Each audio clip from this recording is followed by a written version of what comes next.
Welcome to the Three Martini Lunch. Grab a stool next to Greg Corombos of Radio America and Jim Geraghty of National Review. Three Martinis coming up. Welcome to another edition of Three Martini Lunch. My name is Craig Collins, filling in. Thrilled to be with you, as always, instead of Greg. Jim, how are you doing, buddy? With each passing day, I find the sun is shining a little bit brighter. The birds are tweeting a little bit sweeter. And after we finish this podcast, I'm going on vacation for a couple of days. So that's another reason I'm in a terrific mood. But nonetheless, I think our listeners are probably in a good mood as well.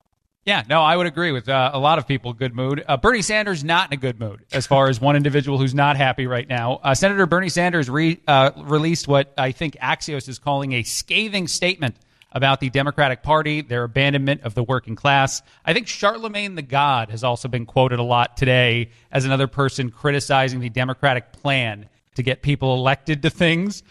Jim, I don't know if you want to immediately jump into this here. Of course, I agree with a lot of the statements that are being made about Democrats being out of touch or the Democratic attempt to get elected in this presidential election just being a complete nonsense version of any sort of plan that you would have seen on paper. Blame Trump, yell at Trump, make sure everyone hates Trump. That was their only goal, and it failed. What do you got on this one? Yeah, so this is a fascinating piece in Axios, and I just love the headline, quote, Democrats start clawing each other's eyes out, unquote. And usually that's like the parody exaggeration headline of these kinds of stories. But no, that's really what Axios ran. I think one of the aspects that I thought was most intriguing was it's from a House Democrat, they didn't say which one, saying that Democrats need to pick and choose our battles, and we need to get past this idea they call Trump derangement syndrome. Quote, Democrats just literally attacked everything he did. We could never agree with anything, never give him credit for anything, could never say, well, actually, securing the border is a good idea. I just disagree with how he's doing it, the lawmaker said. So we knew that if Harris lost, there was going to be epic recriminations and infighting amongst Democrats. Jonathan Martin has a good piece over at Politico that basically talks about the Biden camp and the Harris camp. And the Biden camp is saying, well, she was a terrible candidate, incompetent, couldn't communicate her message, spent all of her time with celebrities, didn't really focus on, and like all of that's true. Hey, Craig, who picked Harris? Who put her in that position? Right. So that'd be Biden. That's problem number one. And the flip side is the Harris people are like, we started in such a hole that the entire country thought we were crazy for arguing that Biden could do another 4 years. Yeah. We saw all the warning signs for a long time. Then he went out on the debate and just absolutely pooped the bed. And it was just, there was nothing she could do to overcome this. And the really difficult problem for Democrats is that they're both right. That in fact, there's going to be enormous finger pointing, but in the end, it was always ridiculous to think that octogenarian Joe Biden was going to go on for another 4 years. Sure. And Kamala Harris was a deeply flawed candidate, California, San Francisco liberal, and she, for her to have any shot to win, she would have had to completely break from Joe Biden. She would have had to really argue, I am not we're going to do things very differently when I'm in charge. And she couldn't do that. Now, I've heard the rumor that was part of the deal of getting Biden to give up the nomination. I suspect we will hear more about this. So the problem for Democrats is that almost every criticism is correct, and that they actually need to be a much more centrist party if they want to start winning majorities again. I love your reaction to part of that there, Jim, because I absolutely agree with you. It's crazy for Kamala Harris to have run on a platform of let's turn the page, let's make change, whatever the things was she would say, and then to not say what she would do different than the Biden administration. That View interview is everywhere over the last couple of days, demonstrating how flawed she was at saying, okay, I'm going to do something different, even though she's promising it. I have to tell you about this game-changing product I use before a night out with drinks. It's called Zbiotics. Let's face it, after a night with drinks, I don't bounce back the next day like I used to. I love that I'm saying this out loud because, of course, I don't. I'm almost 40 now. It's horrible. I have to make a choice. I can either have a great night out or a great next day, but Zbiotics gives me a little bit of both. Zbiotics, pre-alcohol probiotic drink, is the world's first genetically engineered probiotic. PhD scientists invented it to tackle your rough mornings after drinking. Now, here's how it works. When you drink, alcohol gets converted into a toxic byproduct in your gut. And it's this byproduct, not dehydration, that is to blame for your rough next morning. Zbiotics pre-alcohol produces an enzyme that breaks this byproduct down. So just remember to make Zbiotics your first drink of the night. Drink responsibly, as I'm sure you always do, and you will feel your best the following morning. Every time I have a Zbiotics before I drink, I notice a difference the next day. I can confidently plan on going to more than one location in a night out. If I don't have Zbiotics, it's one location, one drink, and I'm going home.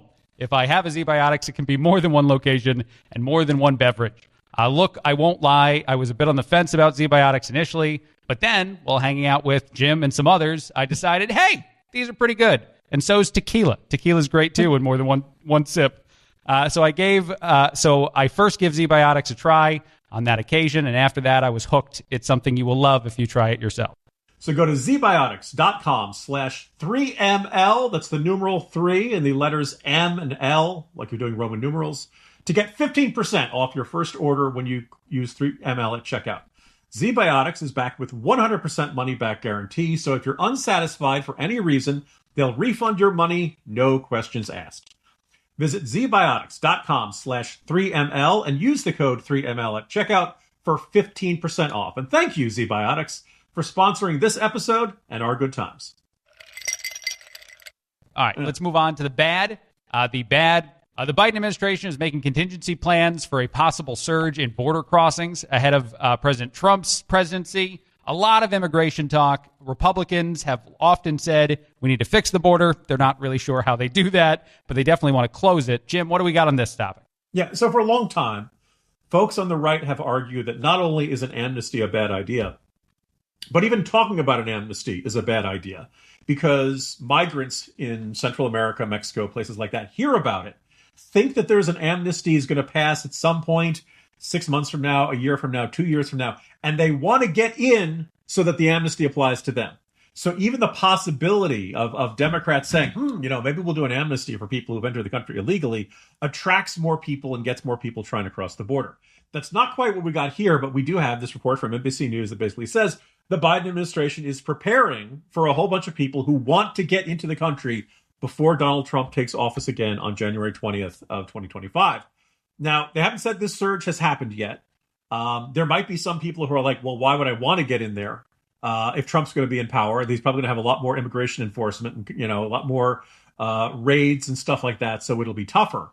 But I think, first of all, it's a very striking demonstration of how migrants perceive the differences between the parties. Note it, Trump goes into office in 2017 and it drops like a stone. And then it starts to creep up a bit over his course of his presidency, not to the previous level, but we should not pretend that illegal immigration stopped once Trump was in office. But then COVID hit, and of course everybody's staying home, and everybody can't leave their homes, and all kinds of restrictions. So then it dropped again. I think that by the time Trump left office in 2021, it was still pretty low. Biden gets in office, and almost immediately you see a surge. And there's this infamous statement from Joe Biden who said, this is just a seasonal pattern. It happens every year. No, it was not. It went up and it stayed up for the duration of the Biden presidency. They did make some moves late this year to kind of mitigate it a bit. And it has dropped. But Craig, I don't know about you. I look at that and I think, okay, well, maybe Central America is running out of people. It's emptying out. There's nobody left to come across. But that makes sense. The fact that migrants change their behavior based on who's in power and who's coming into power, I think is a demonstration that, if you want less illegal immigration, you have to elect Republicans.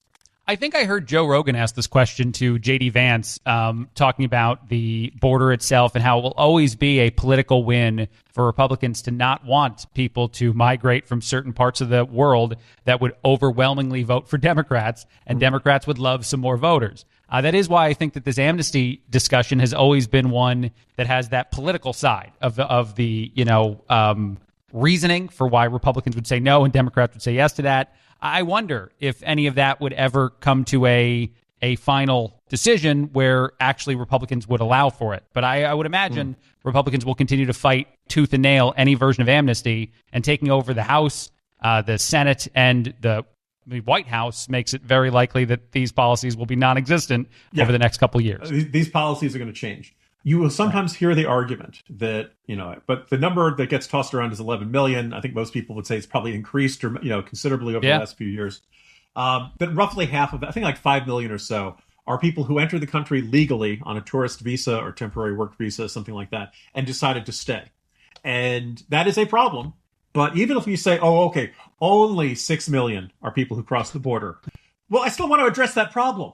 The fact that a border fencing doesn't solve all the problem. If it solves part of the problem, it's still a good thing and still worth pursuing. Sure. So yeah, there's been a lot of, tap dancing and kind of, dodging and weaving from our Democratic friends on this issue.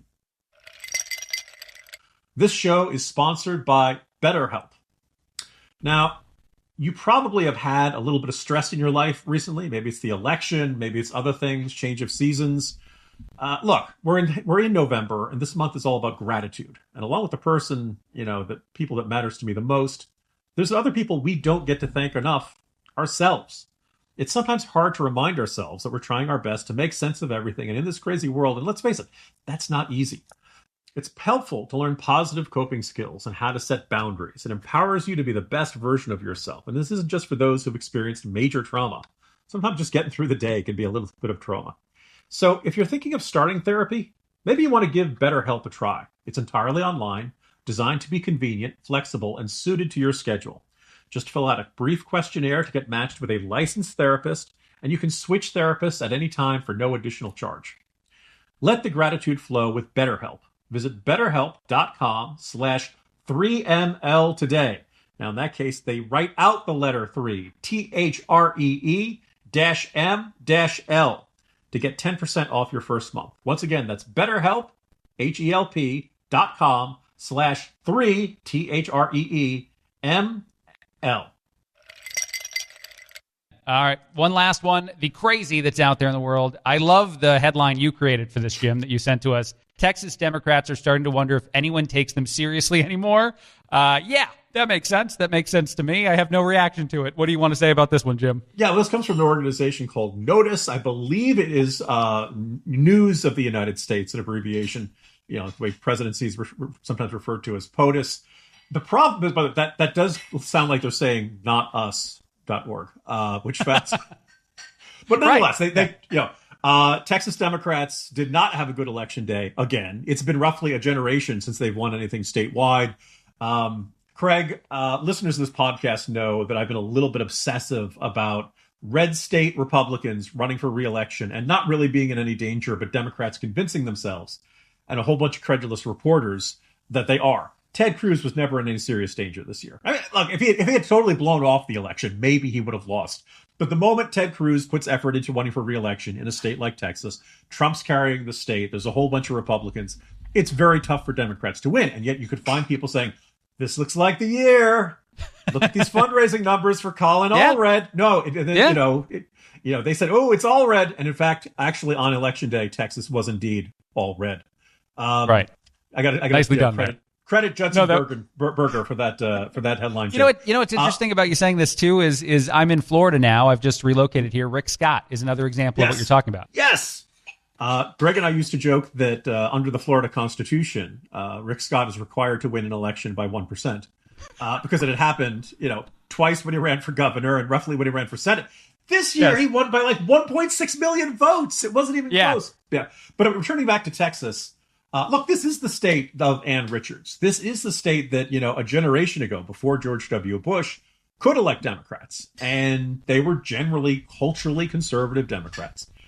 They still have a couple of Democratic congressmen, some representing, very deep blue cities. So it really doesn't, the fact that you could win Austin or the, inner part of Houston or Dallas doesn't necessarily mean you're going to be able to win statewide. But I think for Texas Democrats, they have to stop pretending that they could run someone as a liberal and win statewide. It's just not a liberal state. You just can't, and it doesn't matter how much excitement you generate outside of the state. Beto O'Rourke raised a ton of money. Allred raised a ton of money. He got unbelievably gushing coverage outside of the state. But in Texas, you can't change the state. You're not going to get a deep conservative from Maine. You're going to get Susan Collins. And as far as I'm concerned, that's fine. That's as good as the Republican Party is going to do, and that's all you can reasonably expect. And Democrats keep, Stacey Abrams, they keep trying to run liberal Democrats in red conservative states, and lo and behold, it doesn't work out. So yes, Texas Democrats, this is why people don't take you seriously anymore. This is also part of the hilarious problem with Democrats planning in general. You just said it in a way that was so good. They can't run national elections for state races, and sometimes they attempt to run those. Yeah. And that's not going to work out for them. Yeah, I was going to say, any Democrat who wants to run in a red state tries to do some version of I'm not like those national Democrats. Okay, that's great. But you got to prove it. You need a voting record that points in that direction. You got to have an issue stance that points in that direction. Yes, and you have to prove it to the voters in Texas, not anywhere else. All right. Well, thank you very much, as always, Jim. This was a blast once more. The Three Martini Lunch. We'll talk to you guys again soon. Craig, thanks for being here, and for everyone. Yeah. Greg and I will reappear tomorrow with assessments from the absolute up to the minute of yesterday afternoon. Oh, fancy. Yes. I'm looking forward to that.